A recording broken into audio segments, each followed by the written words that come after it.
guys, happy Sunday. So we are at Nairobi National Studio. Sorry, we are at Nairobi National Museum. I'm staring right at it and I'm still mispronouncing it.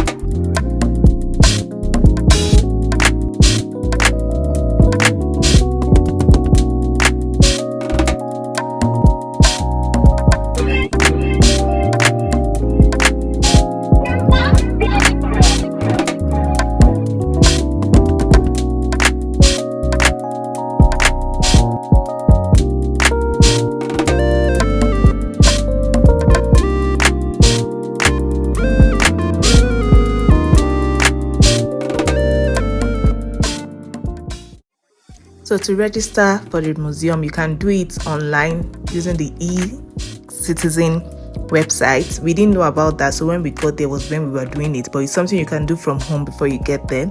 And there are different prices. There's prices for citizens, residents, and non-residents. If you're a non-resident, you pay more. We are residents and we showed them our diplomatic ID cards, so we paid 600 Kenya shillings each. That came to 1,002, but I think we paid 1,250, probably 50 for the charges, I don't know. Then citizens pay 200 Kenya shillings or so, and yeah. So yeah, we got into the reception and I saw that there were some customers at the counter. I was drawn to the butterfly that was in the glass, and I realized that some butterflies are poisonous and they can be distasteful to defend themselves from predators. That's a way for them to survive in the wild.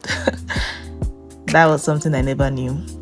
You see the reason why it's good to visit museums. You learn new things.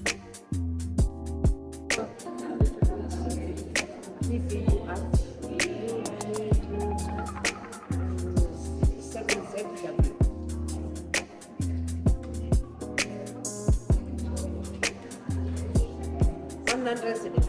Huh? They're residents. Yes. From which country? Nigeria. Thank you.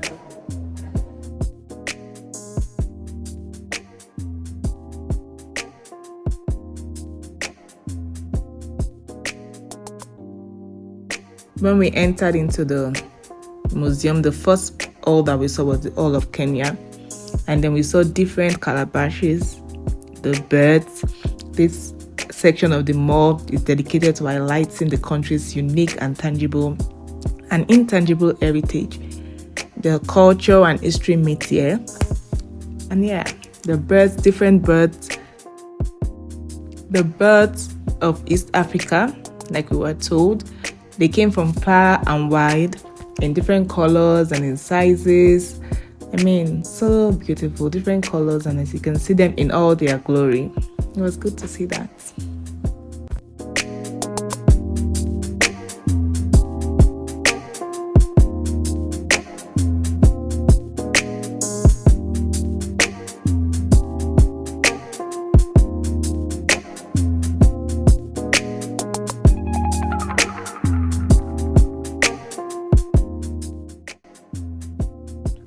There are hundreds of calabash here, just so you can see how rich Kenya is. Different kinds, different shapes, different sizes, different colors. I mean,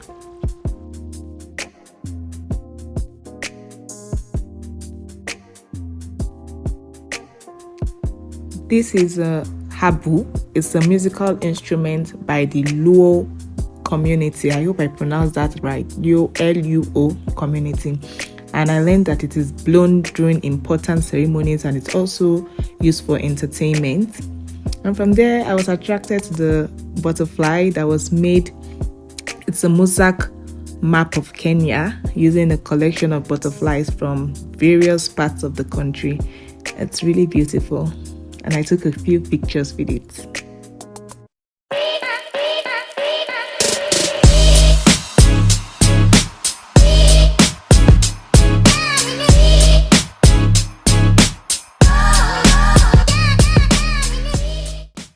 So we entered into the Great Hall of Mammals. We saw elephants, we saw zebras, giraffes. We saw another animal that I think is a cousin to is a relative of the giraffes, Okapi. Yeah, he had half of their stripes and the other half was plain. Ahmed the elephant, a famous one in the world. He was known for his large talks, like they were so long, and he was put under 24 hours protection in Marsabit National Park by the first Kenyan president, Kenyatta.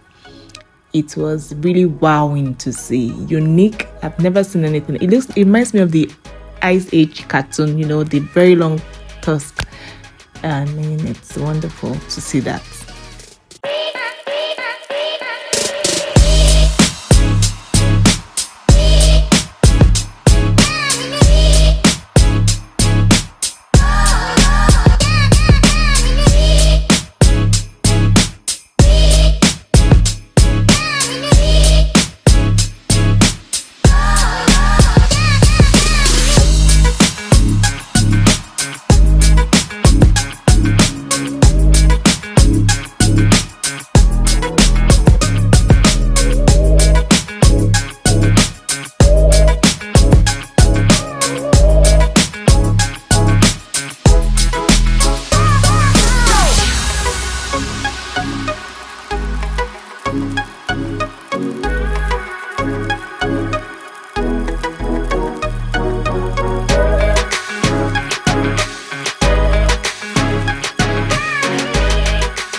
Here we saw the large hippopotamus.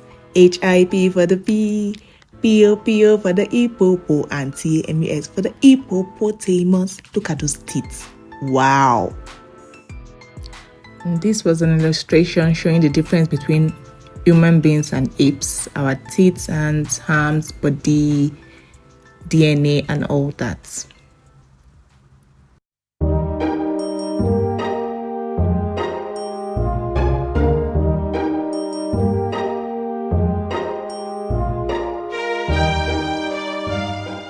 This section of the museum caught my attention. I think it's the cradle of mankind, where we have unique collections, which points to Kenya as the cradle of mankind. It's on display here in the gallery. It traces human existence as evidenced by fossil findings across Kenya. We saw some skeletons of human remains from time past when humans look like it reminds me of Charles Darwin's theory of evolution of man, where we have the I hope I'm not the Homo sapiens and all that. You know that you should. I think you have an idea.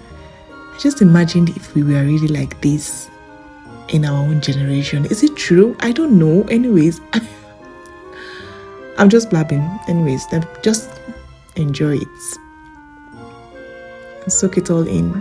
With all of our business out there, not knowing anything, just in the jungle, in the wild.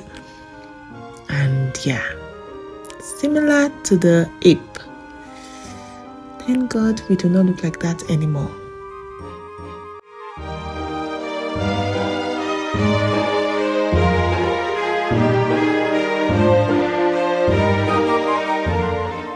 We came into another section that had the history of Kenya. We saw a model of probably what Kenya looks like. I'm not sure of that. We saw a model of animals and tourism. Kenya is big on tourism. I think I should mention that, big on tourism. They have so many beautiful things. The animals, the safari, the beach, the food, the people. I mean, so many beautiful things about Kenya. And I think in this area, we also see the colonial. This section is in three major phases: the pre-colonial Kenya, the period of colonial rule, and independent Kenya. Key historical events that have shaped the lives of Kenyans are highlighted here, including the Kenya and Uganda Railway, the land alienation, and 2 world wars.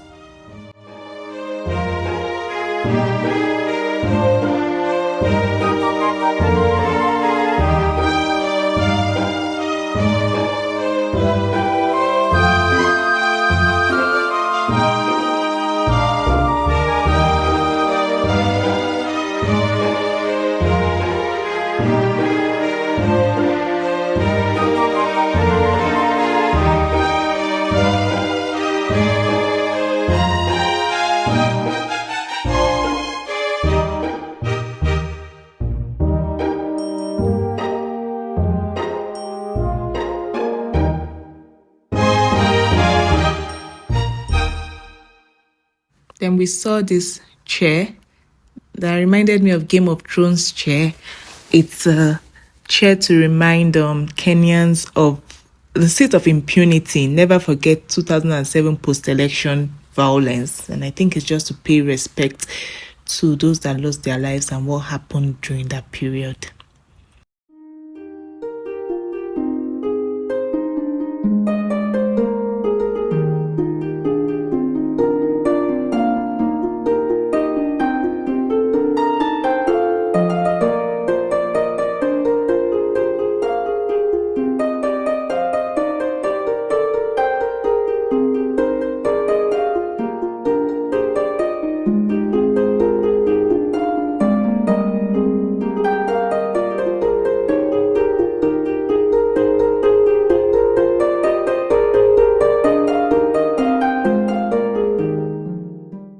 We came back downstairs and I went into Kenya Museum Society bookshop where you can get souvenirs in this place. I got a souvenir for my jewelry.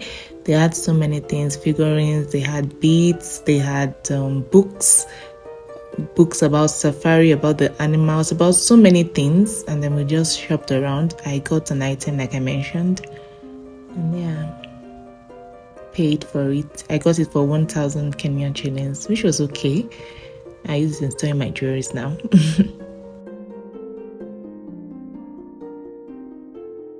At this point, we were famished. We were hungry, and yeah, we decided to get a place to eat. We noticed that there were some restaurants when we were entering the museum, so we went into one, and yeah, we had fries and sausages and chicken. My husband had coffee and I took mine with soda. After eating, we decided to go to the snake museum, which also had fish aquarium. And I don't like snakes, guys. Oh yeah, I decided to go there and just see.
The crocodile. Honestly, I thought these crocodiles were not real until one of them started moving. I think they're sleeping because it's the afternoon. I think they are more active at night. and it was really big, very, very big.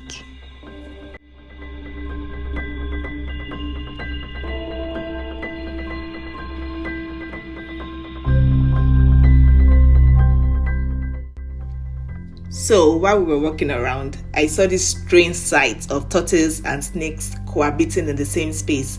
Since I've never seen something like this before, so I did some googling and learned that though some snakes are known to eat tortoises, not all of them are capable of doing so due to their hard and protective shells.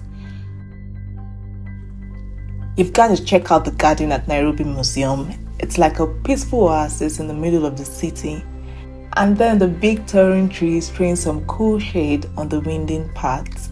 And right there in the middle of the green goodness, you'll find this cute, colorful restaurant. It's got snazzy umbrellas that beg you to sit down, enjoy a meal, and soak up the natural beauty around you. But we were already full and it was time to go home. To be honest, I really enjoyed this experience and I would recommend it to anyone that is coming to Nairobi for holidays. You should really visit the Nairobi National Museum. You enjoy it and then you get to learn a lot about the country and even other things about the world. And yeah, I would rate this experience 8/10 because I enjoyed it and it was fun. Thank you guys. Bye.